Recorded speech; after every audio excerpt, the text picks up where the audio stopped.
আবারও চলে এসেছি একটা নাড়ুর রেসিপি নিয়ে। এর জন্য একটা নারকেল, 100 গ্রাম সাদা তিল ও 250 গ্রাম আখের গুড় নিয়েছিলাম। খালি কড়াইতে সাদা তিলগুলোকে একটু লাল লাল করে ভেজে নিয়েছিলাম। এরপরে কড়াইতে নারকেল দিয়ে তার সাথে আখের গুড়টাও অ্যাড করেছিলাম। তত সময় নাড়তে হবে যত সময় না আখের গুড়টা গলে যাচ্ছে।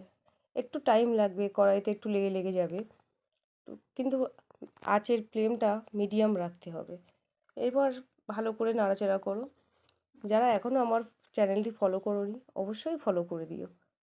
এই নারকেলের মধ্যে সাদা তিলগুলোকে অ্যাড করলাম।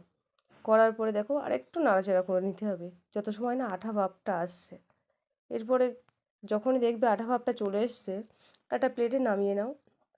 হালকা একটু ঠান্ডা করে দু হাত দিয়ে সুন্দর করে পাকিয়ে নাও। তো কেমন হয়েছে আমার রেসিপিটা অবশ্যই জানিও। আর কে কে ভালোবাসো এই সাদা তিলের নাড়ু, তা অবশ্যই কমেন্টে জানিও। তো আজকের মতো টাটা।